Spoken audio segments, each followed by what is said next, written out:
Limit 1. Get 50% off coupon in-store or visit OfficeDepot.com/save. You're locked into Inception Radio Network, Superior, Wisconsin.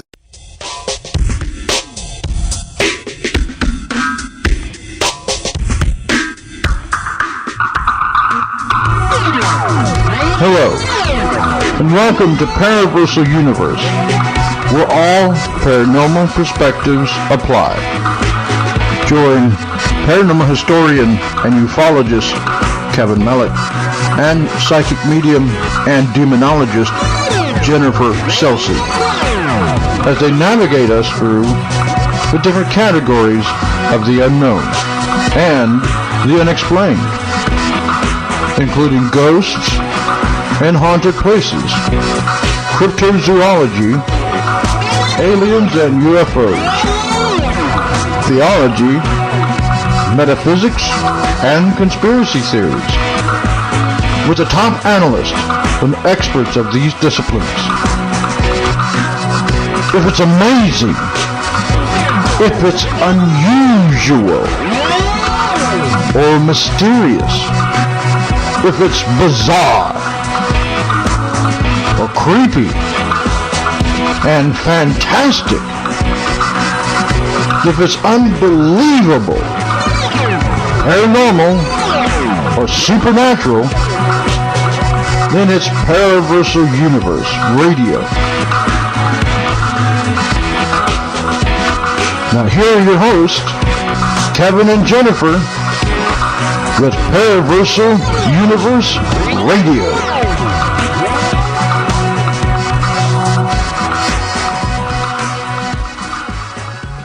Hello everyone, welcome to Paraversal Universe on the Inception Radio Network. Brought to you by the Northern Wisconsin Paranormal Society, Limited, and the Northwoods Paranormal Resource Center in Rhinelander, Wisconsin. We're your hosts, Kevin and Jennifer Malek. Hello everyone. And hello to everybody in the IRN chat room. We look forward to your questions and comments as always. IRNchat.com is the link for the connection, so come join us there. And we got a wonderful show. And then in one night, they say lightning struck. Didn't one paper say lightning struck twice? Yeah, a couple different sources say that it was struck twice by lightning.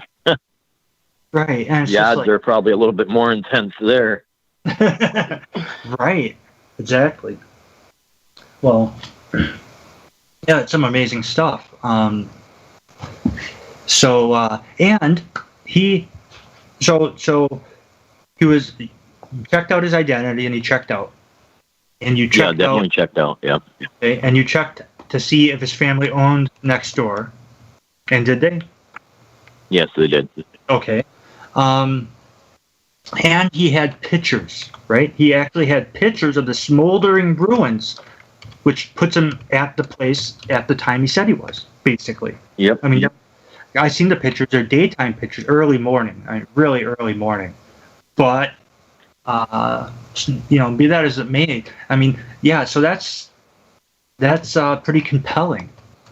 Yeah, plus he explained in the fire pictures, he said, you can tell that, they burned it down because when they put the straw into the center of the house, everything fell into that hole. Everything fell into the foundation. Nothing fell out of the foundation.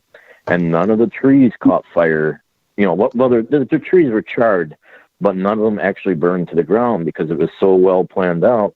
If you look at the fire pictures, and I shared a lot on Summerwind Restoration Society as well, you can see that the trees are charred, but they're still there. They didn't burn down to the ground.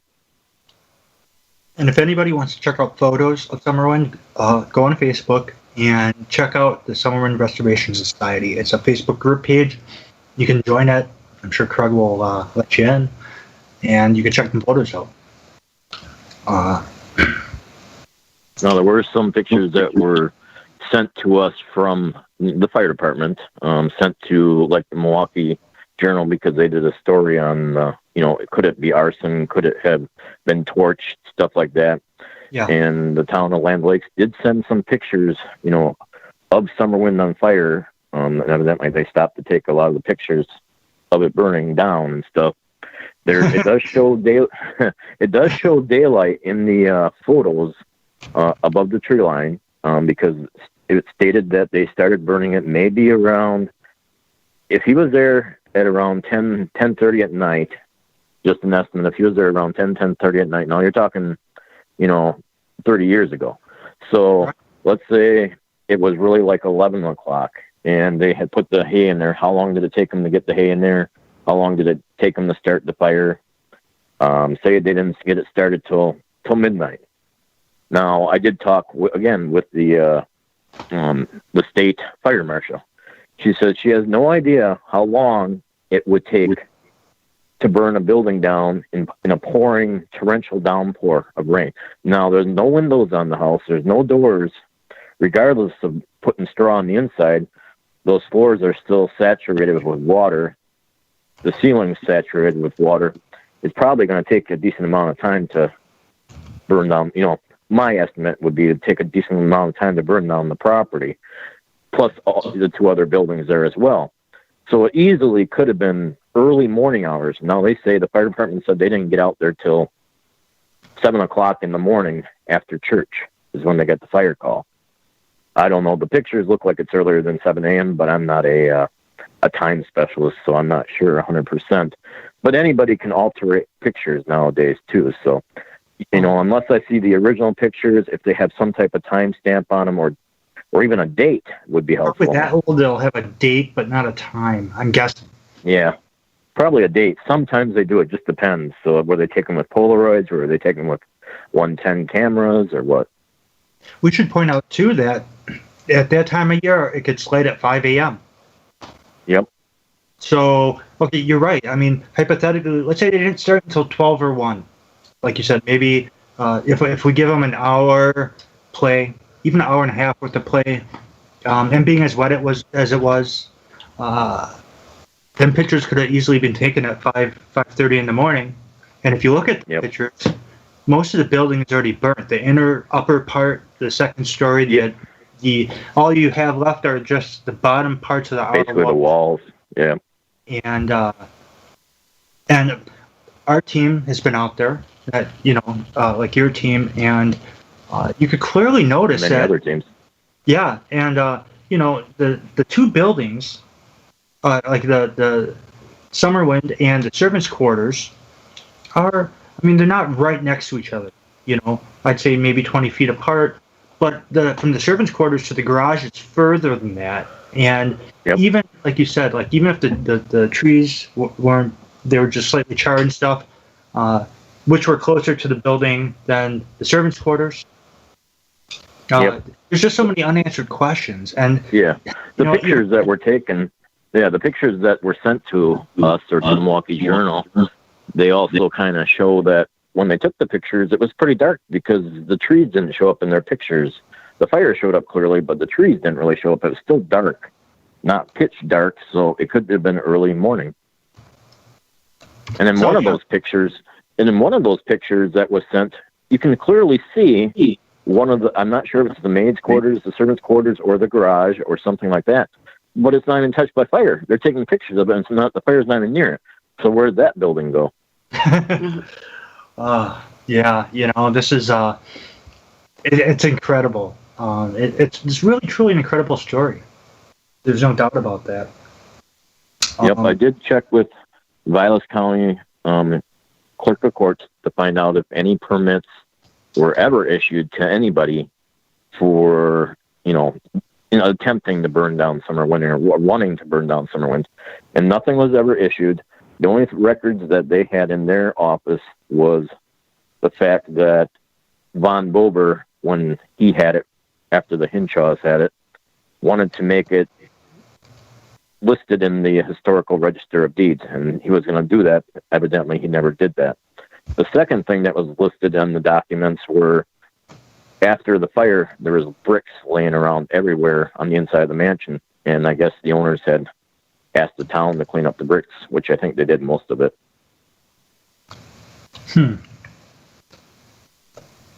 Yeah, that's quite interesting. It's again, that being a so historic out there. It's a shame that it wasn't registered as a historical thing at the time, because I think had it been, they would have been much more careful about doing what they did. That's just definitely. Assuming they did not. Obviously, IRN or Paraversal Universe, we have no proof. And the town did. We should, to be fair, the town did say that they didn't do it, right? Yeah, of course. Yep. The article broke in Supernatural magazine, and then it came out in the Milwaukee Sentinel for the Associated Press, and then they denied it. They denied it. Mr. Ramish also denied the fact that he told the Milwaukee Journal that he was looking to get permits to burn it down, and said that if he didn't do it, he wouldn't know when he was going to do it. He goes, they must have took words out of my mouth or something. So he denied that, saying that to Milwaukee Journal many years ago too. So, and you figure, for this to have happened, this kind of conspiracy, because that's what it was. Conspiracy is more than two people conspiring, crime or something wrongdoing. And here you have, you figure, according to his testimony, the sheriff's department at least some members had to be involved on it, the fire department, and the town offices. So you're looking at 15 to 20 people, probably. Who probably had told their kids and their grandkids, guess what we did? Or, just like the daughter told the one guy that her dad burned the Summerwind Mansion down. And it makes sense. It makes a little more sense hearing and thinking about that we would have heard it in high school, because kids, like you said, dinner table, Dad burned Summerwind down last night. Don't tell anyone. Of course, kids run to school, blah, blah, Summerwind burned down, Yeah, depending upon where Land O'Lakes school kids went to school. Might have been home of the Nimrods up there in Watersnake. That's putting it lightly. That's the name of the school. Home of the Nimrods. All right, everybody. And with that, it is time for our first commercial break. We'll be right back with our guests. You are listening to Paraversal Universe on the Inception Radio Network. Welcome back to Paraversal Universe on the Inception Radio Network. We're your hosts, Kevin and Jennifer Malek, and tonight we are talking to ghost hunter and author Craig Nehring from the Fox Valley Ghost Hunters and Summerwind Restoration Society. But before we bring him back on, we'd like to take a minute and thank everyone who makes Paraversal Universe possible, including graphic art designer Lawrence DeMisa, webmaster Joe Champion, music by Matt Stens, producer Mike M.J. Lucas, and of course to God for granting us this wonderful show and opportunity here to be with you all. This segment is brought to you by Lucas Wellness and the UFO Wisconsin Research Team. We also have 3 Paraversal Universe like pages on Facebook, so check those out. Also check out Jennifer Malek, Psychic Demonologist, Jennifer's like page, and of course the Northern Wisconsin Paranormal Society Limited like page, and website as well. We also have 2 group pages worth noting: Lake Monstrosities, which is the largest page on Facebook for aquatic mysteries and the lake monsters, and finally Ultimate Conspiracies, which is pretty much self-explanatory. If you have any questions for our guests, go to ironchat.com to go to our live Iron chat room, where you can post questions and make comments, and Jennifer will pass those along. So, okay. Craig, are you still with us? Yep. All right. So we were discussing the Summerwind Fire, and really amazing stuff. We were talking off air for a minute, and I didn't jot it down. I got so many things in front of me here. I'm sure we'll get back to it though. So I guess for the beginning of the second half, I'd like to talk a little bit about the Summerwind Restoration Society. Of course, which has to do with Summerwind totally. If you could take a couple minutes and explain to everybody what the Restoration Society is about and how it came to be and all that. Sure.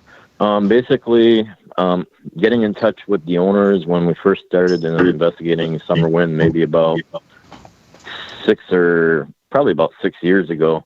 It took us a while to get a hold of the owners to get permission to even go out there. Once we were able to get permission to go out there and do investigations, just been an amazing journey since then. But we've become very, very close to the owners over the years. And start your Black Friday early. Make the smart choice and switch to Sprint and get a new Samsung Galaxy S8 Active 50% off. That's right, 50% off a lease for the GS8 Active, one of Samsung's hottest devices. Plus, with Galaxy Forever, you can upgrade to the latest Galaxy anytime after 12 lease payments. Visit your local Sprint store, sprint.com/holiday deals, or call 1-800-SPRINT1 today. Requires 18-month lease and new line, $1,771 per month savings via credit applied within 2 bills. Early termination results in remaining balance due, subject to credit and $30 activation fee. Restrictions apply. They're basically, when they purchased the property in 1986, just 2 years prior to the mansion burning down, they had purchased it. Basically, the owner, the wife went up to the husband for her anniversary and said, "Hey, I'd like something different for an anniversary present." So what does he do? He comes back with the deed to Summerwind. Kind of a neat little story to, get a haunted house for an anniversary present. So after that, they wanted to build it like into a bed and breakfast to be able to allow people to come out and enjoy it, to make like a lodge with all the history and everything involved within it as well. But 2 years later, lightning or whatever burned it to the ground. So their dreams of making it into a bed and breakfast were kind of down the tubes. And we kind of got started on the project hoping that we could, as some of the newspapers say, conjure the funds to be able to rebuild Summerwind to its former glory. Now, we're not talking about building all the outbuildings and the garage and everything. We're just talking about building the main mansion with the original blueprints, which we have a copy of. And our goal is hopefully to be able to do that someday. One of the owners recently just had a stroke, so we're hoping that she gets a chance to see the mansion rebuilt before, she's gone and no longer able to. We're hopeful that her dream would have came true. Right, because they only owned that for like 2 years before it burnt down. Yeah, and being that was a surprise to her when they got it, to get anything major going, it takes some time. So they really didn't even have an opportunity to, let's say, get it up to code, or maybe put a fence around, or because there's other things that could have been done besides torching the place. Or at least if they would have talked to them a little bit and said, "Hey, why don't you guys put a fence around this? We're getting a little bit irritated with," rather than taking the matters into their own hands while the owners are down in La Crosse or on vacation down in, they go to Vegas quite a bit and other places, so down to Mexico. Right. Yeah, and exactly. That you'd figure that would have happened, and it's so unfortunate that it didn't, because like a simple fence, just a little communication would have been all it would have taken. Because if the owners weren't even aware of how bad the problem was with the kids and the thrill seekers and whatnot, knowing the owners, they would have done something about it. Yeah, definitely. Anyways, so the irony is the place burns down, and to this day, people still go out there all the time. It hasn't deterred anybody from going out there. Our society has had 2 opportunities to investigate Summerwind. Just with the society, no, what would you call them? No outside influence, and there's no doubt that there's still stuff going on out there. We actually, the both times we were out there, garnered evidence that's and when I, after high school and after all the years had passed, at first when I went out there, my first thought was, well, the mansion is gone. Is this benign? It's like my thought was, it's benign. Like there ain't nothing going to be out there. And after we investigated for the first time, and we got a rock thrown and we had a shadow person record it, which cannot be explained. Of course, we had cameras up everywhere, and the whole thing was dissected, and there was absolutely no explanation for the shadow walking by. So it, and of course all the other people recording stuff, but no team has investigated it more than you guys. What kind of stuff have you guys experienced out there? Let's talk about some of the paranormal activity for a little bit. We've experienced, and I think you guys did it as well, the rocks that were like small-sized rocks just coming out of the sky and coming out of nowhere. And it lasted about an hour, and then it started up again a couple hours later, but the rocks were landing on some girls on our investigators' tents, and they started screaming. But your team, I think, encountered that as well. Yeah. We had Jennifer and Susan were in the basement, which is still covered. It's only part of the ruins that you can still go inside of. And during their EVP session, they had a rock come flying in, and you can hear it ricocheting off the cement, because there's cement ceiling, cement walls, cement floor, and of course, there was 5 of us out there, and the other 3 were standing all the way across on the other side, way on the other end, at the nerve center, and again, you're way out in the boonies. There's, how can you explain that? And of course, the other time was when the rocks were coming out of the foundation. Yep. Which is really interesting, because when they come flying out of the foundation and hit people, how do you explain that? I mean, you can clearly see there's nobody in the foundation. You can look into the hole, Yep, and we had thermal cameras, so we knew there wasn't any neighbors or any kids that were messing with us either. So some of the other evidence that we captured out there, a lot of them amazing EVPs, from voices saying, "Little girl dead is your friend," voices saying, "Damn it, I'm being bad." Basically, the spirits one night, probably that's about 3 years back, there's no electricity up there, and all our meters were going off on the front porch while we're standing up there. And suddenly on the ghost box, a device that runs white noise to talk to spirits in real time, suddenly we were hearing things saying, "Go get them, run after them, vindictive, coming up the driveway, hurry." And one of my members is like, "Well, what the heck is going on?" I said, "Well, maybe you should go up the driveway." So he walks up the driveway. Here, there's 3 kids trying to break into the back of our vehicles. Basically, the ghosts were warning us that, hey, somebody's coming up the driveway. And we thought that was ironic, so we all went back up onto the porch again, started another session. Then, this time I got a little smarter. I'd put a motion sensor about halfway up the driveway. I had one of those really loud ones with the high decibels.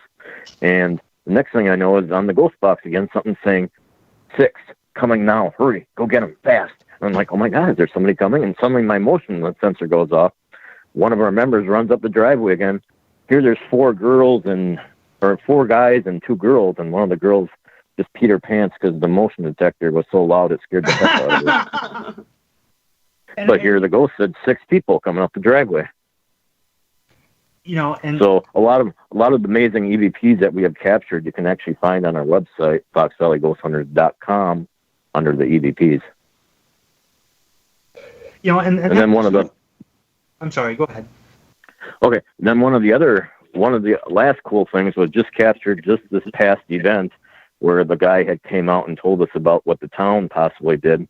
Was a woman was doing some video, and she did 2 clips. One video, the first clip, she came around from down below the porch, came up the stairs, and there's nothing there. You can see there's nothing there. And then she videotaped maybe like a half hour, an hour later. If she's coming around that corner and going up those stairs, here is what it looks like. Is there's a woman standing there in a white dress. She doesn't walk away. She floats away, kind of like glides away and out of the frame. It was so impressive that it was also shared with the world's largest ghost hunt as well, and it was on their webpage. It's probably still on there, but it's really interesting. It looks like basically an apparition of a woman in a white dress. Just kind of glides out of the picture. There's no doubt that place is still haunted. Out of the almost decade that the NWPS has been going, well, this is the 9th year. The only twice have we caught what we call shadow people on camera. And Summerwind was one of them. Like I said, that's just, and in the middle of nowhere. I mean, who would figure, right? Well, I do remember at one of the last camp out meet and greets we worked, we had the SLS camera in the basement, and we actually caught a shadow person pop its head into the frame for a few seconds and then popped its head back out. And nobody was standing where it was. Right. Yeah, that was on Connect's camera, and that was it didn't map out the figure that kind of came in and came out. You know how it takes a couple seconds for it to map out the stick figure. For those who don't know what an SLS camera is, we've taken the camera out there a couple times, and both times, the one time when Jenny said it leaned over and it came back in, and then the other time for a couple minutes, and that can be found on page 2, where you can see a succession where there was a small anomaly, almost like a small figure that had shown up, and I had walked up to it slowly with the EMF meter, trying to get a reading on it, and as I get right up to it, it literally jumps from where it's at onto me, jumps up my back, and disappears. And it was just wow. It's one of them things, and it's just like, wow, so yeah, I mean, and like you said, for when you guys go out there, I mean, kids come out. I mean, kids are always, people don't realize how many people go out there, because it's I don't know if it's a rite of passage for high schoolers or what you would call it, but between ghost hunters, thrill seekers, and kids, there's, No, I think for kids it could kind of be a rite of passage if you think about it, because they hear from their parents about the haunted house in the neighborhood. Sure, and all their older brothers go out there. Right, and so they're going to get curious, and they're going to want to go out and see what it's about, too. Right. Yeah, a lot of people come over from the campground that's pretty close by called Bent's Camp. Everybody comes up there for the summer like, oh my God, there's a haunted mansion. It's not far from here. We should all go over there. So you got the blueprints to the original mansion, and the motivation is there to get this off the ground. That's really cool. And you guys are still looking for investors, is that correct? Yeah, still looking for investors. I have spoken, and it's pretty cool, with Jeff Belanger. He is actually the producer of many ghost hunting shows on TV and throughout the years, now including the Paranormal Lockdown, the current one that's on TV. And we've been in touch with him quite a bit, and he was looking for a producer to maybe help back the project to basically do season 1, basically call it the rebuilding of Summerwind, along with the stories behind Summerwind and all the different teams that have been out there, and then create another season after it's built, as called the continued hauntings of a bed and breakfast. So if we ever get that off the ground, that would be really awesome. But he's having problems finding a producer for a couple of reasons. One, it's a great idea. And this is something just for anybody that's interested in wanting to help too, or, to even find a backer. Nobody has ever rebuilt a haunted house before. You've seen stuff on TV where they rebuild your house, they redo your car, make it all nice, but no one has ever rebuilt a haunted house. So the idea is new, and it's outrageous, but there's also a little bit of a risk there for a producer, because if it doesn't, if your ratings go down because you don't want to have bad ratings. But for anybody else that's out there, let's do this, because it's never been done.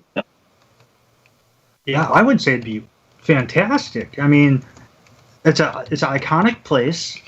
Certainly world famous. Even after all these years, there's some properties just have a charisma about them. And with this, you got 70 years worth of haunted history. You got now you Robert got Lamont. Yeah, you got Robert Lamont. Yep. Yeah, I mean, it goes all the way back to the Secretary of Commerce, correct? He was the Secretary. And with the possibility that Hoover even stayed there too, but that's not confirmed. So you have all of that, and that you could do a whole season just on that, because and then you got all definitely. the years with the Hinshaw family, which was featured on A Haunting. I think it was wasn't it like the first episode they even made, or the first or second one or something? Which I mean, again, it goes to show you that there's something about this place, and then.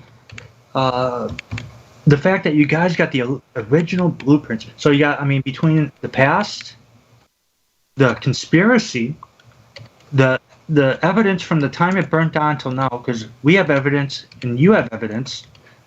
Good. Start your Black Friday early. Make the smart choice and switch to Sprint and get a new Samsung Galaxy S8 or GS8 Plus 50% off. That's right, 50% off a lease for the GS8 or GS8 Plus, one of Samsung's hottest devices. Plus, with Galaxy Forever, you can upgrade to the latest Galaxy anytime after 12 lease payments. Visit your local Sprint store, sprint.com/holiday deals, or call 1-800-SPRINT1 today. Requires 18-month lease and new line. Savings via monthly credit applied within 2 bills. Early termination results in remaining balance due, subject to credit and $30 activation fee. Restrictions apply. Solid evidence, that's backed up by many cameras and witnesses and the whole thing. And now if they actually build it, then of course you got, as they're building it, you wonder if anything's going to happen, because before in the 70s, Von Bober had hired people to come out and they left the scene because they're from what I remember, didn't they have power tools starting by themselves or tools? Yeah, just crazy stuff. Rooms would change dimension. Yeah. So you'd have to wonder if anything would happen this time around. And then, like you said, once it's built, then you have more teams come in and see if they pick up anything, because it would be one thing if there was no activity out there anymore. Then it's like, well. But the fact that teams have been going out there and documenting some serious activity, Yeah, I think just building over the foundation where Summerwind was will bring activity no matter what. I think just putting something there will bring activity. Okay, so we have a question from the chat room. And the question is, there are so many spirits about, would you really have to rebuild the same house at the same place, or could you just go to another location and invite the spirits to follow? You could go to another location, but it wouldn't be Summerwind. There wouldn't be any of the history behind it. I don't think rebuilding a house somewhere else, anybody would even want to back that. Yeah, it would have to be. It wouldn't be Summerwind. Yeah, and it's so cool that you guys got the original blueprints. That's just because now, it makes the whole thing possible. The owner, of course, the owners support the idea. You have a society that's backing it. You have tons of people that love this place, that would love to see it go up. To me, it's a no-brainer. What are you going to do? Another ghost show with the same pretense, and the same script, or not script, but you know what I mean. Yeah. There's only so many ghost shows where you just go in an abandoned house and walk around with a camera and a ghost box. With this, there would be so much more. It would have, I would think that any producer, big time or up and coming, anybody interested in this should definitely contact you guys. Now, for the last 5 minutes, I want to discuss your books. Your book, Wisconsin's Most Haunted. Yep. And which came out when? That came out last year, so it's been out about a year now. And you, before we went on, you said you have a new book coming out. Tell us about that. Yep, it's Wisconsin's Most Haunted, Volume 2.